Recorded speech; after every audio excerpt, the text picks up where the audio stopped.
नमस्कार दोस्तों, आपका स्वागत है हमारे चैनल पर, जहां हम आपको पुराणों और महाकाव्यों की अमूल्य कथाएं सुनाते हैं।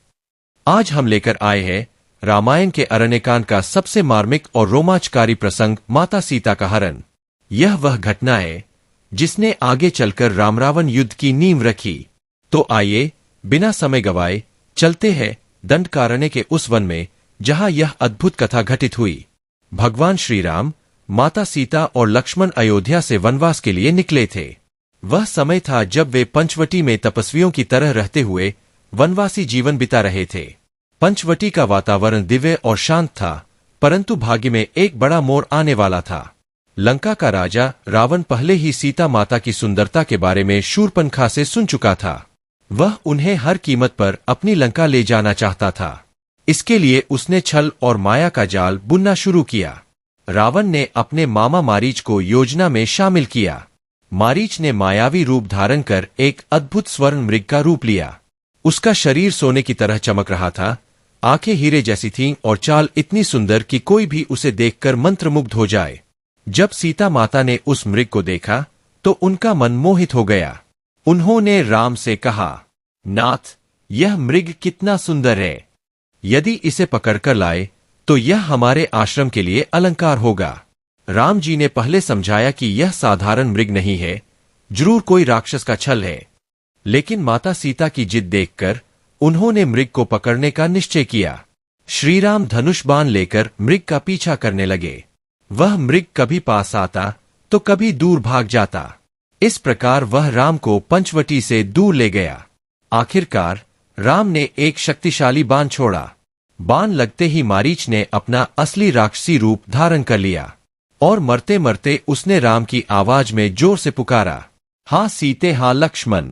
आश्रम में बैठी सीता माता ने यह पुकार सुनी और घबरा गई। उन्होंने तुरंत लक्ष्मण से कहा, लक्ष्मण, तुम अपने भ्राता की सहायता के लिए जाओ, वे संकट में हैं। लक्ष्मण ने विनम्रता से समझाया, माता, प्रभु श्रीराम अजेय हैं। कोई भी राक्षस उन्हें हानि नहीं पहुंचा सकता। यह निश्चित रूप से कोई छल है। लेकिन सीता माता को लगा कि लक्ष्मण जानबूझकर राम की सहायता नहीं करना चाहते। उनकी कठोर बातों से व्यथित होकर लक्ष्मण भी राम की ओर निकल गए। यही अवसर रावण को चाहिए था। वह ब्राह्मण का वेश धारण करके सीता के सामने आया। सीता माता ने उसे अतिथि समझकर स्वागत किया और कहा, मुनिवर, कृपया बताइए, आपको किस वस्तु की आवश्यकता है। रावण ने धीरे धीरे अपनी असली पहचान प्रकट करनी शुरू की। उसने कहा, जनक नंदिनी, मैं लंका का राजा रावण हूं। तुम्हारी सुंदरता पर मोहित होकर तुम्हें अपनी रानी बनाने आया हूं। सीता माता आश्चर्यचकित रह गईं। उन्होंने राम की महिमा का वर्णन करते हुए रावण को खूब फटकार लगाई, परंतु रावण ने उनकी एक न सुनी। अंततः रावण ने अपना असली भयानक रूप धारण किया। उसके 10 सिर और 20 भुजाएं प्रकट हो गईं। उसने जबरन सीता माता को पकड़ लिया और उन्हें अपने पुष्पक विमान में बैठा लिया। सीता माता ने चारों दिशाओं में पुकार लगाई, हे राम, हे लक्ष्मण, मुझे बचाइए। वन के पशु पक्षी और वृक्ष तक इस दुखद दृश्य को देखकर व्यथित हो उठे। जैसे ही रावण पुष्पक विमान लेकर उड़ा, उसी समय वृद्ध गिद्ध जटायु ने यह दृश्य देखा। जटायु ने रावण को रोकने का प्रयास किया और कहा, दुष्ट, तू एक निरपराध नारी को बलपूर्वक ले जा रहा है। मैं इसे तुझसे नहीं जाने दूंगा। फिर शुरू हुआ भीषण युद्ध। जटायु ने अपनी चोंच और पंखों से रावण के विमान को रोकने की कोशिश की, लेकिन वृद्धावस्था के कारण वह अधिक देर तक टिक न सका। रावण ने अपने खड्ग से उसके पंख काट दिए और वह घायल होकर धरती पर गिर पड़ा। रावण उन्हें लेकर आकाश मार्ग से लंका की ओर बढ़ चला। सीता माता निरंतर विलाप करती रहीं और श्रीराम का नाम जपती रहीं। उन्होंने अपने आभूषण नीचे गिरा दिए ताकि किसी तरह राम तक उनके होने का संकेत पहुंच सके। दोस्तों, यह प्रसंग केवल एक नारी का हरण नहीं है, यह पूरी रामकथा का निर्णायक मोड़ है।